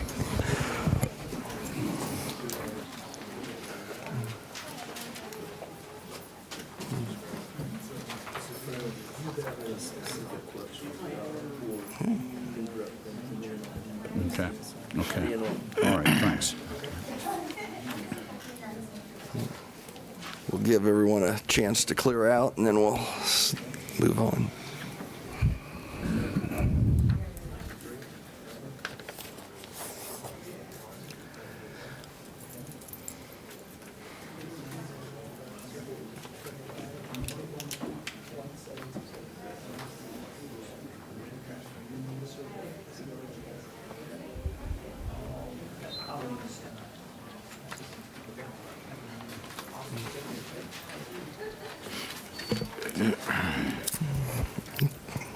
Okay, with that, we'll move into the consent agenda. Item 6.1, approve the minutes of the June 8, 2020. Okay, do we have any corrections or additions? Mayor, I move we approve the minutes of June 8th, 2020. Second. We have a motion and a second to approve the minutes of June 8th, 2020. All those in favor? Aye. Opposed? Passes 5-0. That will lead us into administration. Item 7.1, resolution number 20-7838, authorizing the city manager to execute a 4.5-year agriculture lease agreement with Lance Nelson for the agricultural portion of the Salina Municipal Solid Waste Landfill property. Okay, Mr. Stack. Thank you, Mayor and Commissioners. Is this the right spot to be? Sure. Okay, Yeah, so that we're- works. Okay. Well, everything's up in the air a little bit these days. Okay. This is project, actually not a project, it's a long-term lease that we've had at the landfill. The landfill is a section, 640-acre piece of property, and not all of it is actually landfill, used for the landfill. So the part that's not, as you'll see from the map, is farmed. And so over the years, the area that we farm has gotten a little smaller, but for the most part, it's been farmed with crops. And of course, in the blue sheet here, since 1977, actually been farmed by the same family, the Swensons. So over the last couple of terms, starting in 2010 to 2015, now 2015 to 2020, it's been a crop share set up as we work with the farmer. Basically, it's basically a rental for the premises and a lease where they spend the dollars that they use to raise the crops, as well as the same percentage we share with them on the pesticide or the fertilizer and any herbicides and crop insurance that is there as well. So it's worked out pretty well for us on this property, averaging around $101 an acre the last 5 years. It was a little more than that the 5 years previous to the last 5, but still pretty good. It seems like it's a good number. In comparison, we get a little more money for our property out on Marymount. It's a little more bottom ground, a little wetter, and we get a little more price per acre from that property. And it's one we just bid out last year for a farm lease as well, similar to this. So the interesting that we have not bid this landfill out before, but prior to this, city managers didn't think it was necessary, or just we didn't do it. But we have had some experience where we've started to bid these out. And I referenced the Marymount property. We bid that out a couple of times. And with the Marymount property, we've received we're over 50% on the crop share on that one. And we had another bid on that property at 45%. So it is interesting that we are seeing higher crop share rates, it seems like, for the property. So in light of that, it seemed like it was a good thing to bid this one as well, because, yeah, we actually did get 2 bids, and one of them was at 45%, and the Swensons came in at 43%. So in looking at the references for Lance Nelson, he is been a family farmer. His family's farmed in the area for a while. He's a 3rd-generation family farmer, he said. The point in saying that he's a former landfill employee was just that he knows the property. That was my only reason for saying that. When he was younger, before he became a full-time farmer, he worked at the landfill for a few months. So at least, I thought that was good. He at least knew the property. He wasn't just sending bids out or going around trying to get property. He at least knew the property and was familiar with it. His references checked out well. The people that I talked to that are using him for their farms. He also does a pretty large amount of hay on a property, and he's a fairly young family, and just him and his brother do most of the work. His dad still helps.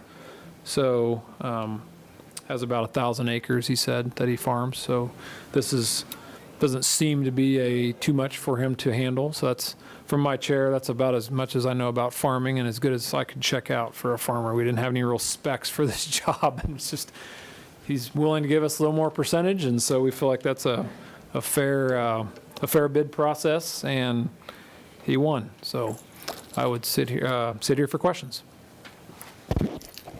Are we required to honor the higher bid offer by any rules that we have? Not necessarily. Our practices, I did bring the bid policy, so I'll read to you what it says. It's there are different factors you can take into account. Competitive price, lowest and best bid. So that's really in the case of a low bid, it's the low. In this case, it's the highest and best bid, taking into consideration any factors relevant to the furtherance of the public interest. How much of a dollar difference is that, 43 to 45? 540. Yeah, I think I calculated about $1,300, but it's nominal.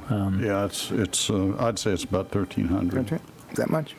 Well, And Mr. had to reverse Swenson has engineer been the harvest value. Oh, right. And so I think if you are choosing to do something other than, in this case, the higher of the two bids, you need to be on record as you as the governing body choosing to do that. Mr. Stack mentioned that the question came up whether we needed to put it out to bid, and I'll take the responsibility for making that call. And even though Mr. Swenson had farmed it a long time and indicated interest in being able to farm it just a little bit longer, I felt an obligation from a competitive practices and fiduciary responsibility standpoint to seek competitive bids. And this, I would tell you, I've had questions about kind of this whole percentage format, which seemed a little clunky.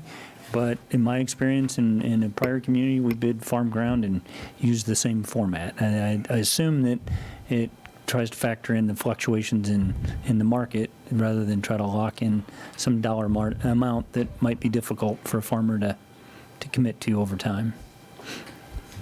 Yeah, I believe that the idea is it kind of spreads the risk around. If there's an awful year for whatever reason, the operator, the farmer, is not stuck with paying a cash rent that he may not be able to cover with the property. So we assume some risk of, the crop being hailed out, or, by the way, which generates a question, if there is something like a crop being hailed out, does the contract contemplate us getting a portion of the hail insurance? I believe it said you get the same percentage of the insurance proceeds. Is the way it's written. Insurance proceeds, correct. Yeah, we typically get some of those periodically that I've seen over the years for different. And I thought that was the case, but wanted to make sure. I think the difficulty when they're so close, the question becomes, is one farmer more economical in their cost application or more effective in growing a crop? And it's a tight margin. I don't know that there's a way to know that.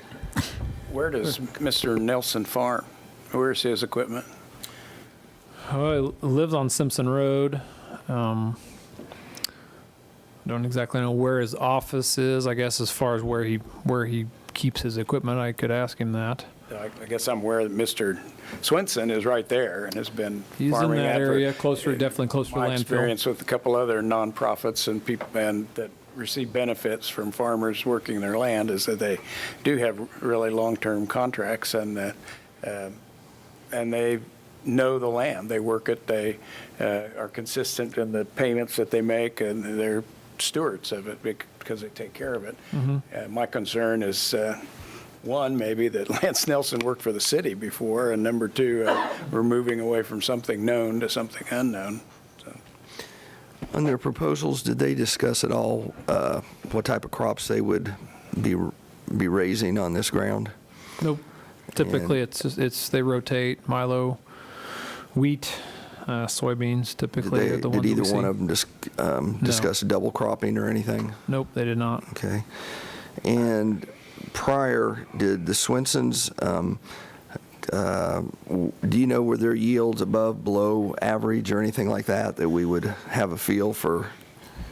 Because I guess my concern is the 45 and 43% will make some difference, but if one, the yields are higher on one, you're losing that 2% pretty quick if your yields aren't as good. And so I know nothing about either, I guess that's why I'm just asking if we've been satisfied with the Swensons and with their farming of the ground and keeping the ground up. I guess, there's more to farming than just the yield sometimes. So. I guess I was going to ask a question which would expose my city ignorance to farming, but if there's any, obviously not an agreement as far as which crops would be planted, but could a new farmer, if he were to or she choose a totally different approach requiring more equipment, more expense, do you end up not getting the yield that first year and negating that 2%? Yeah, I mean, it seems like there is a lot of variables with this approach. Just So is your question, is there an upfront expense or investment in year one for a new farmer?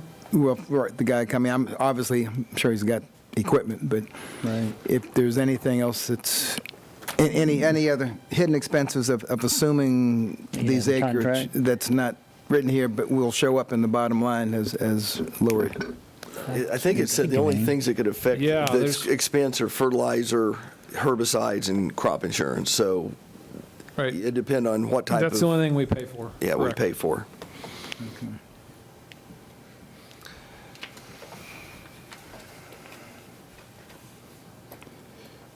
Boy, I wish I could get somebody to come take my place on this vote here. Yeah, it's,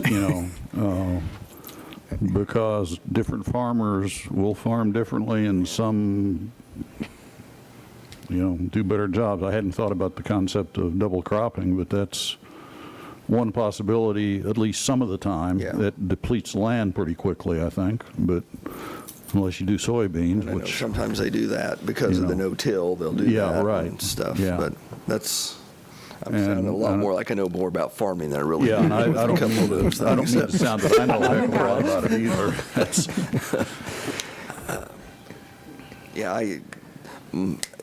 I guess I'm not sure about making a change without having more information.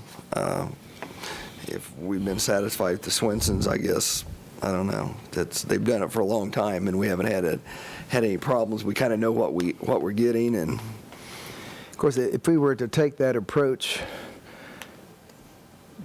for the very reason that we have opened other projects to bidding, is for this very reason. Well, someone's had the contract for a real long time. If you have to keep making exceptions to a rule, then I'd say it could change the rule. If that's the case, do a 30-year lease or whatever the expected longevity of that particular or an average farmer would be. But it's the 2% bothers me to making a change. But on the other hand, it's gone out to bid for justifiable reasons. I guess there are always exceptions to every policy, but a 2% margin seems awfully slim. But we're doing it for a good reason. I guess our reasons for not taking a little bit should be consistent. And if the policy does read best offer, and having confidence in the however many years the Swensons have been doing this. I don't think they've done it many years prior to this contract that we have. That's a best aspect to me. Right, because in that case, I'd say, okay, 5-year lease, we renew it and review it every 5 years, and unless one of the partners wants to get out, it just automatically renews. Otherwise, the spirit of competitive bidding just it gets kind of lost when you get something like a 2% difference. And it's like I said, competitive bid's good, but again, we're not sure we're comparing apples to apples, not knowing if, they farm the same, if they get the same yields, so it's kind of a hard. Are those questions that can be answered? I wonder, is that what we need more information to make this call? Is that what I'm hearing? Probably is not going to make it easier for me. Double cropping. I don't know that I don't know that any of them can predict what their yield's going to be in the coming year. Boy, to getting to a higher level of detail, It's gonna be hard, each piece of ground is going to have a different yield to it, and so even if you tried to compare, prior similar crops, I don't think you're comparing apples to apples. Mr. Stack, you'd said there was another property that we had bid out recently, Yes. and that was, where did you say? You said it was bottom ground. Bottom ground by the wastewater plant, Marymount Road. It's the Don Madison farms that for us now, and has for a while. And how close were those bids at that time? 51.5% to 45%, so they're Okay, so it was a little wider spread. wider spread, but Don's had it for the time, Okay, so but he was the winner. It in helps, that case, it helps it's- if the it's- experienced guy it's- is the winner. and In this it- case, it did not happen. Okay, and in that case, he had it before, and Correct. he was the high bid. Correct. Okay. And he bid higher than the last time. Yeah. So that was, and I would acknowledge Dennis and Galen here did bid a % higher than they've given us before, which was nice. But Lance came in at 45%. And when I did a background search on Lance just to see who is this guy and what's he do, he's part of a sustain program here in Kansas, and he's the qualifications looked nice. So he's definitely was in a news article about sustain program, reducing fertilizer, keeping the kind of no-till farming type of approach, and he's looking for his title, but he was one of the representatives for the sustain program in this area. So thought that was pretty nice. I could have done that on many farmers and not seen anything about them, and quite like that, I don't think. So it was interesting that that's what came up, and then his references checked out well. So it was, from my perspective, that's all I can really do, I guess. I cannot predict how well they'll farm and how they'll do in the future. How well he's done in the past. He's definitely a younger farmer than the Swensons, and he hasn't been on that property to farm it before, that's for sure. Mr. Stack, were both Mr. Nelson and the Swenson family notified that we were going to be considering this contract today? Yes. So if either one of them, and I think I know the people in the audience, so unless there's a representative here who's representing one of those parties, if either one of them had felt compelled to be here to make their case, so to speak, they could have done that. And speaking for myself, I didn't get any email correspondence from either party.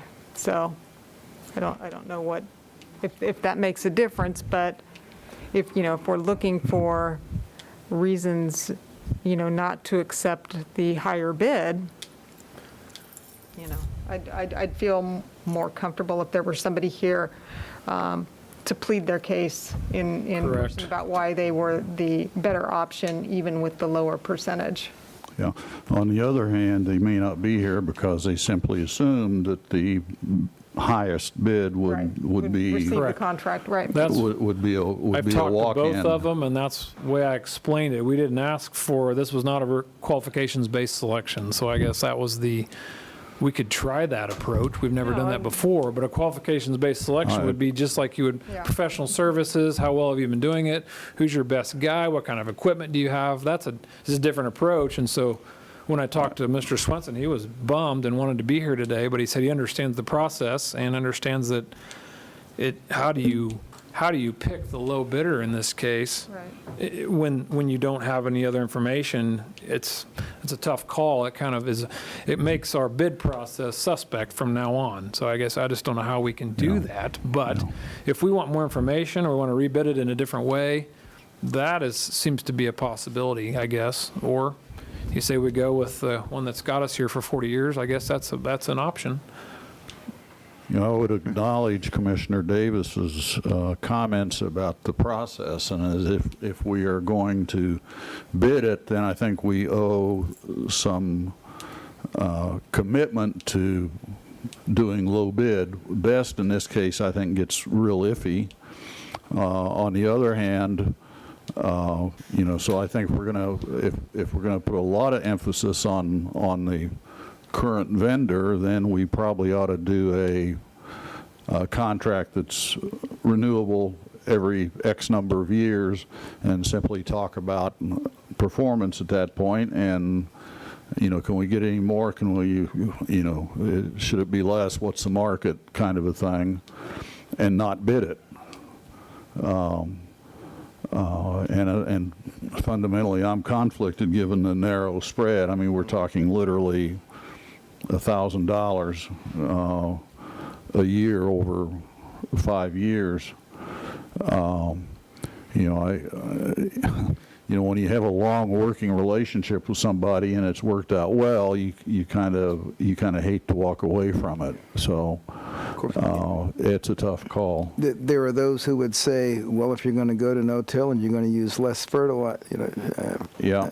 Well, maybe this is, if you really want to take an environmental approach, these are the type of folks we should be looking for. Of course, then it becomes more qualification based. And if you do that, the offset may be lower yields, but more environmentally sound. Maybe. I don't know that that's the case, but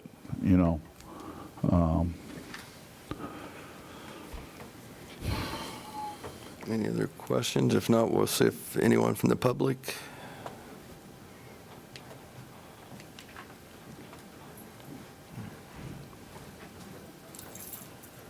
Norman Mantle, Salina, retired farmer. Make it a one-year contract. If you're participating in federal programs, you're going to be in a lot of trouble if you don't take which bid ever you want. Because now you're getting into federal programs. If these farms participate in federal programs, there's a lot of paper. I would suggest go to the FSA office and get some information from them. They could send you. Because it's complicated, let me tell you. You can have price guarantees, you can have yield guarantees, levels of production, level of coverage. FSA and somebody that sells crop insurance.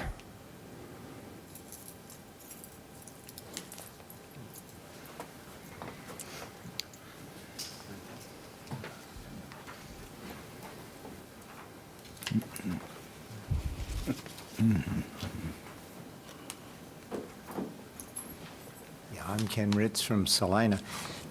I've been around farming all my life and I have ground.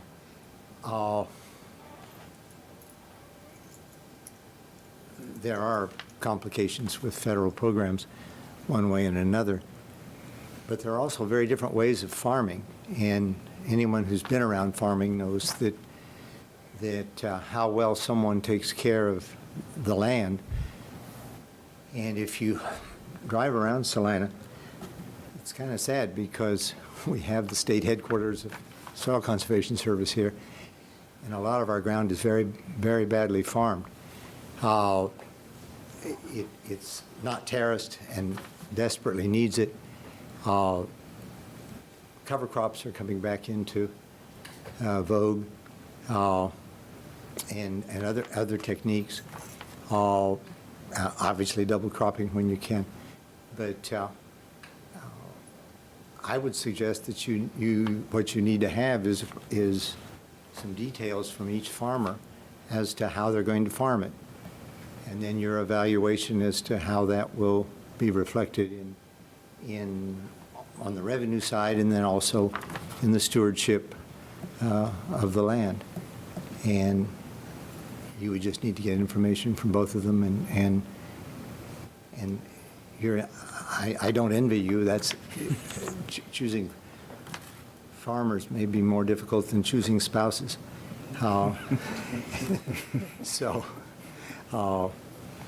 anyway, but no, and you do this with any of your bidding. You look at what it is you're going to get for from the bid, and if it's a piece of equipment, you look at the differences between the two pieces of equipment and evaluate the value of one feature versus another, and as to what the best value is. And I would think having both farmers here and having them simply present to you their approach and letting you decide would certainly be in order. So, anyway. I would suggest that doing that, and it's a commendable idea, don't get me wrong, but it kind of presumes that we know enough about farming to make a choice, or that we have staff who knows enough about farming to make a choice.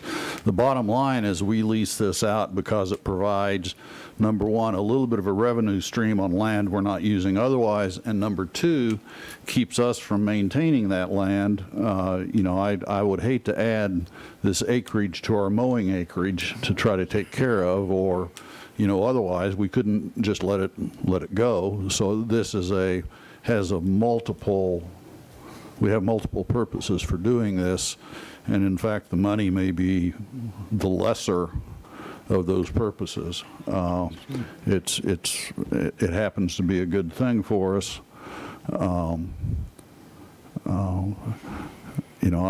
Most of the other bids we consider, either we have some knowledge about what we're seeing, or we have staff who works with the equipment, they work with the vendors, they understand what's going on. And I don't know, we might have some staff who do farming, but it's probably fairly limited.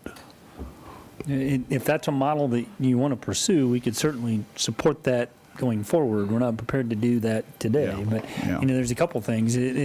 Stewardship is a whole different aspect. We have to build the bids and documents differently. If it's just a function of getting more information and trying to, guesstimate's the only word that comes to mind. The total likelihood of productivity and expenses and guessing a bottom line, we might be able to do that with the information we have if you want to bring in the farmers and gather more information from them. But at the moment, the margin is very, very tight. And I would think that you'd need probably 3 or 4 study sessions for us before we'd be qualified to even hear that information. Well, and it'd still be subjective at best in terms of who we think is going to get a better yield based on their practices. And something that Mr. Ritz mentioned, though, I think it is a question of stewardship, too. It doesn't come down just to yield, because I don't mean to dismiss the revenue stream here, but if we're talking about, $27,400, if my ballpark multiplication is working correctly, I mean, I just think there's a value to be placed, too, on our land use policies. That being said, I don't know if at this point we, switch to a different model, like a request for proposals or request for qualifications or what have you. But I think that you make a very good point. Not very helpful at advancing the conversation in any way, so And again, we don't have a lot of this, and so we'll probably spend more time on this than we probably need to. But again, I have no idea if each farmer could give us an estimate on what the cost of fertilizer per acre, because it can vary on what they use and where they buy it. If they buy it in bulk, cost of insurance kind of runs the same way. You may get a discount because you have more acreage. So, but even then, we're talking $1,000. This time of the year, it probably costs them more money than that to come in here and talk to us from leaving the field. I mean, it's not so much. I'm more interested in setting the precedent for a larger dollar amount. When we decide we don't want to go with low bid. I mean, even things like cost of fertilizer may depend on how they assess the soil, if it's formally tested as to what the soil needs at the time the application is made. It's not something they could probably predict, except generally at this point, and it would change every year. And to be fair, this is only a 4.5-year agreement. I mean, and if we're just looking at it strictly, as it was bid out, I think that we have to go with the person that's going to be giving us the 45% as opposed to the 43%. That's just kind of where I'm at. Sounds to me like the mayor needs a motion. Need a motion, yep. Mr. Mayor, I move we approve Resolution 20-7838, authorizing the city manager to enter into an agricultural lease agreement with Lance Nelson for the Celina Municipal Solid Waste Landfill property. Second. Have a motion and a second to approve resolution number 20-7838, offering the 4.5-year agricultural lease agreement to Mr. Lance Nelson. All those in favor? Aye. Opposed? Nay. Nay. That passes 3-2. Okay. No development business. Does any commissioner have any other business to bring before the commission? Yes. My brain could not recall all the plans we made for the Magnolia soccer field for the rest of the year as far as the mowing. I knew the mowing would cut down as the year went on because the grass wouldn't grow as much, but are those fields functionally closed because the grass is too high, or where are we as far as that's concerned? I guess as a little bit more of an overview, we contracted everything Parks and Rec related, and then baseball and softball was in response to hoteliers in the chamber, and then the baseball and softball group volunteering to pick up quite a bit of the responsibility. So that's kind of how we ended up with baseball and softball in a different circumstance than soccer. So all of our facilities are on a reduced mowing schedule. I don't know off the top of my head what the mowing schedule is for the soccer complex, but I think one of the speakers is probably correct. It's 4.5 or more inches tall. We know that we're not on a multiple times a week mowing schedule at this point, and so that impacts the ability to use that for practice or field. Do we have other grass that could be exchanged for that? It's not so much the grass or location. I should say acreage. It's really just a function of the staffing and the frequency of committing to mowing whatever piece of property. One note that I made is, and maybe we don't have to mow the entire complex. I think you have to be careful that you don't concentrate all the activity in one location and wear the turf out. But if it's a function of practicing, then maybe we can identify a small footprint that we could mow more frequently. One of the issues that kind of factored into the decision, and this isn't COVID specific, but the way organized soccer kind of played itself out, we don't host tournaments. We used to. Everyone used to come to us, and as one of the speakers pointed out, now Salina travels to Wichita and Kansas City and other locations. And so from that economic development standpoint, when baseball and softball, the chamber and the hoteliers are making the argument that we ought to stand baseball and softball back up, the local tournaments is a significant distinction between the two sports. But so I think the desire is more practice space so that they can then go be competitive in other leagues. But having said that, one possible compromise might be find a smaller footprint to mow rather than the entire complex. I'd have to go out there and look, but it doesn't look that tall. And I mean, from a personal standpoint, I'd rather see us weed eat around the swimming pool than mow the soccer field. I mean, it's hard to tell. And then can we go to North Ohio, please? Sorry.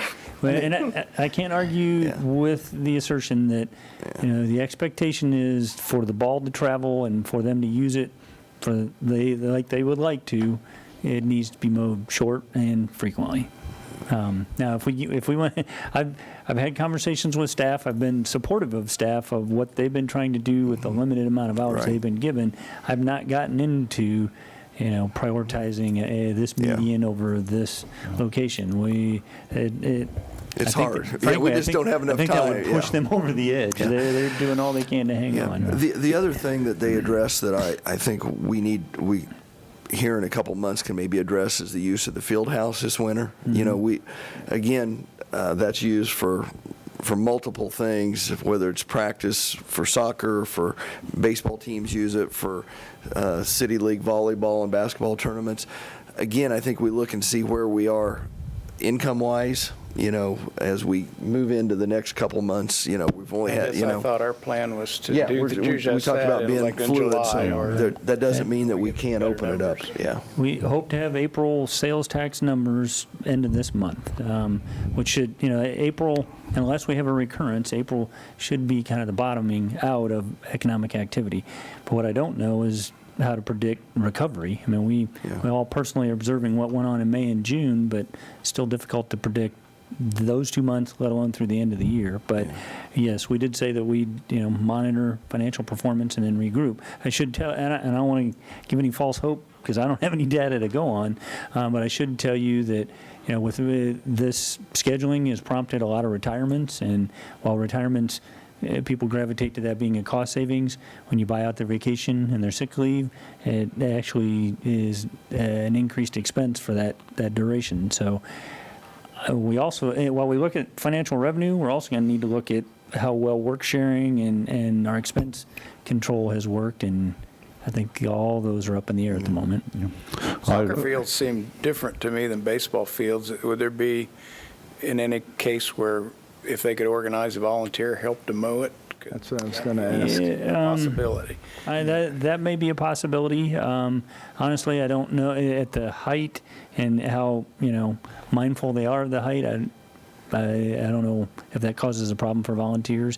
We are staffing through a volunteering approach, and staff kind of has direction from me and how we might implement that, and trying to work through the forms and the waivers and get that stood up. But we're open to that as a possibility, maybe. I did take the names of the two speakers to reach out and set up a time and see if we could brainstorm some options. Yeah, maybe. I would add to Commissioner Davis's and Commissioner Hodges' comments, and I guess Mayor Hoppick's also, is last week before the meeting I received multiple comments about the area around Kenwood Cove, and we did get the worst of that knocked down before the meeting, for which I was grateful.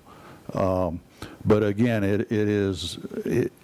we're going to hear from people who have different points of contact who say, well, why don't you take care of this? I've noticed on occasion on South 9th, there's some milkweed in the median that is looks like it's shrubs that are approaching 6 intended to be feet there tall now, that I've yeah. been tempted to stop my car and get out and pull it, Me too. But that's going to be a fact of life for us for some time to come until we can establish some normal schedule. You're absolutely right. And the 2 points I tried to make, and I realize it's hard to keep them in your mind, is when the health issues fade away, the financial reasons we're doing this are going to linger much longer. It is going to continue for some time. And then the significance of the service reductions. I mean, we talked about it, but until you actually see it, and I was fearful it might actually look worse. I mean, I'm not making light of where we're at, but our staff they really haven't complained. They're making the most with what they've got. And to piggyback on something you said about working with coordinating volunteer efforts to help with some of that, could we get a report on the flower project? Yes. Not necessarily right now, right. but next week maybe. Sure. I have statistics from the last weekend, and then I haven't heard any stats. I personally participated this past weekend, and it went quickly. Or maybe and wait well. until the project's finished if it's not. I just noticed there are some flowers planted now. It looks really good. Yep. And that may be, a lot of people seem to take pride in it and seem to enjoy it. That might become, a community project going forward. Just out of curiosity, if a soccer organization wanted to contribute to mowing the field, do you have any remote guess off the top of your head what would it cost to mow that field? Not off the top of my head, but we certainly could, quantify the amount of time and the staff wages that would go towards that. I'm not criticizing the soccer group at all. Right. The baseball group kind of was very motivated, and there's a lot of labor involved with prepping, dragging, and lining baseball fields, and they volunteered to do that, which really kind of moved that conversation forward. Soccer, it's mowing and painting the lines and getting the soccer goals in place. It's not as labor intensive, each game by game as baseball is, but we can try to brainstorm with them. Because it is awfully hard to run through 4-inch grass. And the ball will not move. Yeah, and even if you make it work in Salina, when you show up at another facility and you're used to the ball traveling half as quickly, it doesn't necessarily help. Okay, we have an executive session. How long do we need? 20 minutes. 20 minutes. And we'll convene in 105 since the 107 is set up for overflow, and do not expect any action. Alrighty, so actually I can leave all this here. Oh, I'm sorry, I have to read that. Oh. Sorry about that. Somebody does. I was looking to my right. I guess maybe I could have looked to my left. All right. Mr. Mayor, request that we move the city commission, move that the city commission recess into executive session for 20 minutes to discuss the subject of the city's claim arising from the detection, isolation, and cleanup of asbestos materials in the basement and basement stairwell of Fire Station Number 2 with special legal counsel Eileen Monk via telephone and the city's legal counsel. Excuse me, Mr. Ritz. Mr. Ritz, we're trying to read a motion. I'm sorry. Thank you.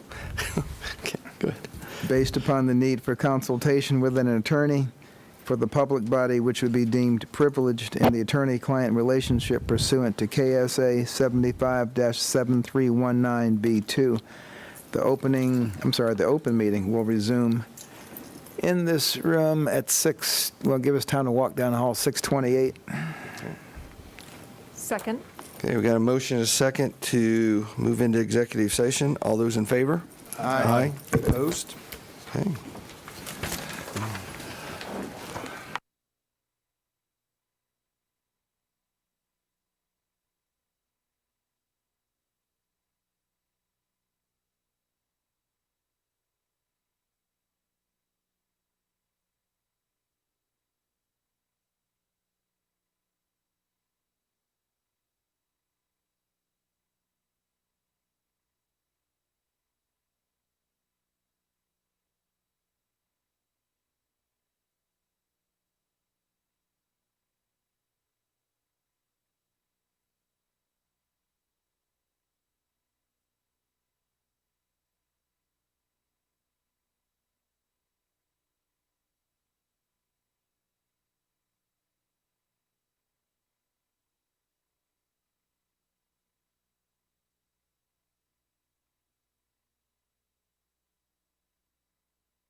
taken. So with that, I would accept a motion to adjourn. So moved. Second. And a motion and a second to adjourn. All those in favor? Aye. Opposed? We'll see everyone next week.